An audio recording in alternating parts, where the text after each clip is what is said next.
Sir, and I feel all parties should support the bill, and so I'm glad to see some of the opposition party members also supporting this bill in the interest of the nation. However, sir, some members have reservations. One of the members from Congress seems to be opposing on certain grounds. In fact, there's no consistency. There's opposition among themselves, sir. The member from Congress was saying he's not here, so I'm not taking his name,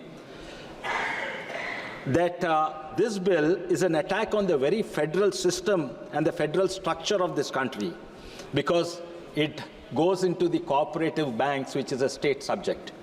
But yet another member, honorable member, I think Saugat Rai from Trinamool Congress, says this is superfluous, and these are very simple. And these could have been amendments that have been done through administrative decision, sir. So two sides of the opposition are opposing one another, sir.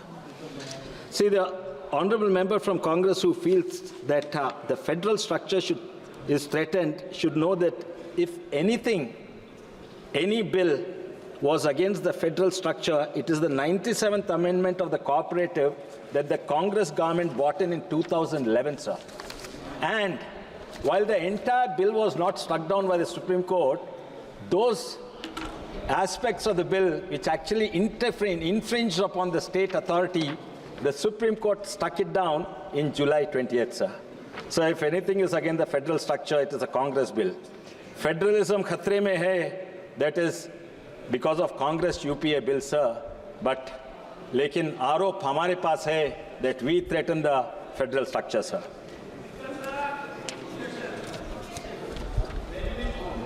Some feel, sir, that 5 legislation through one bill is too much, but imagine 19 amendments through 19 bills. It'll take several years to pass in this house full of disruption, thanks to the opposition, sir.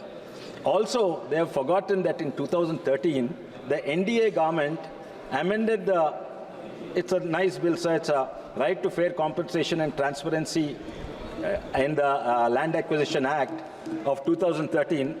This amendment also amended several bills, including National Highways Act and Railways Act, showcasing the pattern of and the comprehensive legislation aimed to address a critical issue, sir.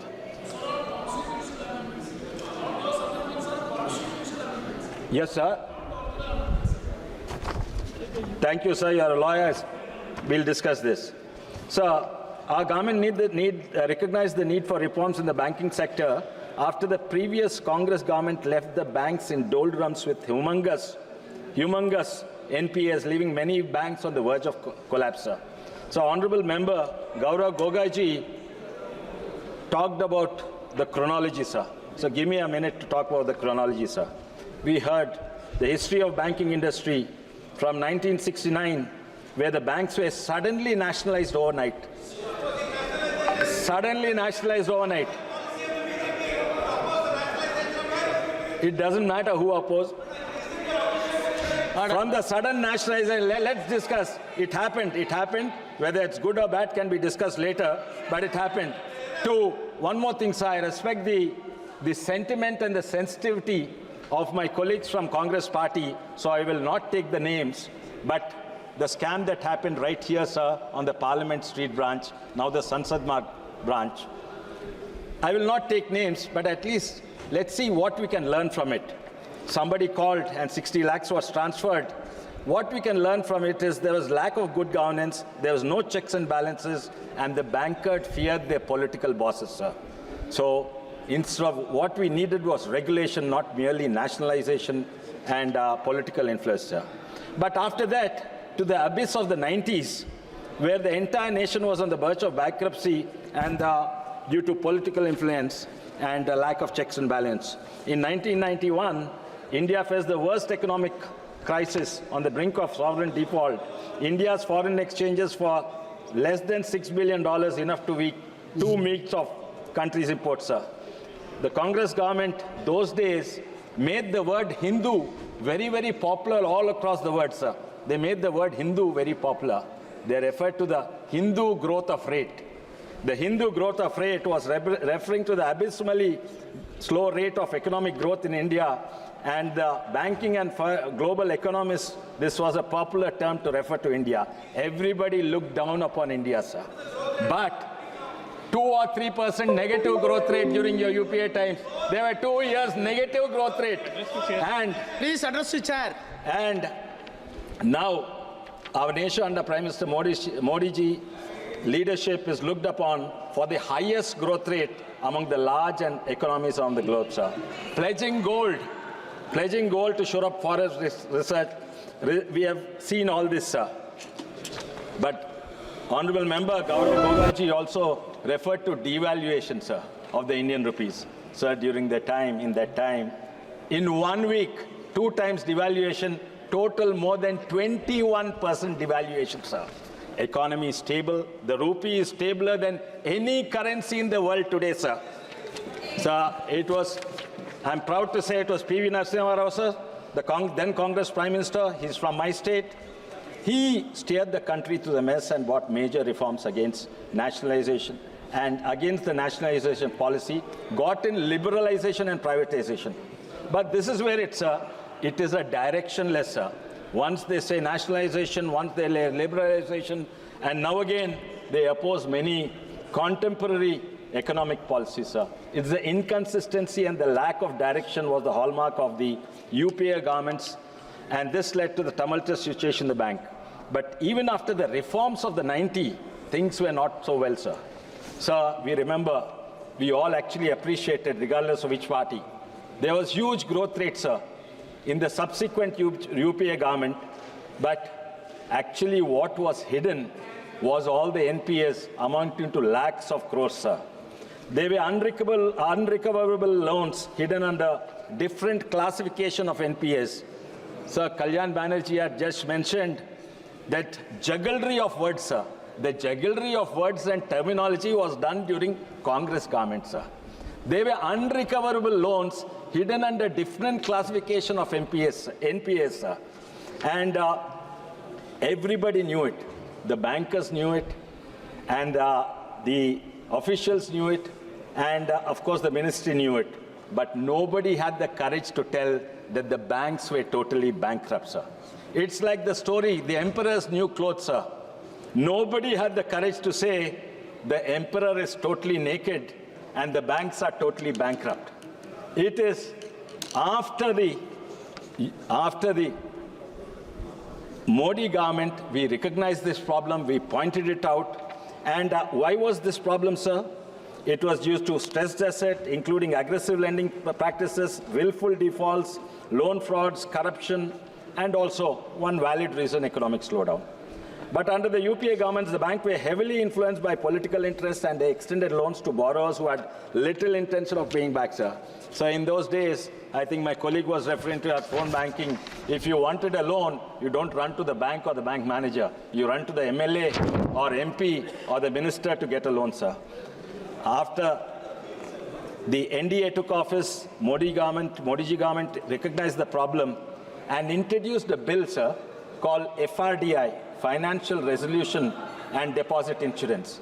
There was a little opposition, so they sent it to a select committee. I was on that committee, sir. And on this committee, we were shocked to find the so-called growing economy had so many skeletons hidden in the various reports. There no. This is the banking. This is about banking. Okay, please address the chair. Yeah. Honourable member, please address the chair. It is then Try to confine yourself within the scope of the bill, please. Yes, sir. 94, only banking. I'm not talking about taxation, GST, Adani, all those. I'm talking only about banking, sir. No politics. No politics, yes. Only banking. So, FRDA is banking, sir. The bill was later withdrawn because of many irrational as well as some rational reasons, sir. And because, although we had a majority, we wanted to build consensus, sir. But nevertheless, the arop on us is we have a brute majority and we force it through, sir. The bill, FRDI bill, was well-meaning bill and we withdrew it, but ended up with a series of reforms which transformed the banking sector. Today, the banks have not only turned around but thriving. PSU Bank share prices increased 200 to 300%. The market capitalization of SBI, those days if a small investor wanted to invest, he would invest in Wipro or TCS or Infosys. But now, if you invest in these, they doubled and tripled their money in just 2 years, 200, 300% return. And not only that, the McKinsey report praises us. There are many key legal procedures, sir, and I will not go through it because many speakers have already gone through it. But India's infrastructure requirement funds is about 1/10 of the GDP, and it is estimated to need about 1.43 lakh crores. And India depends on our banking sector to be healthy and thriving. It is miraculous about the turnaround, sir. It is really miraculous, and nobody believed in 2014 this would happen. So there's also, many are talking about what about the poorer sections, what about the depressed sections. Sir, lot of us completed our Disha meeting, sir. That's our responsibility in our constituency. In the Disha meeting, we have a meeting with the lead bankers, sir.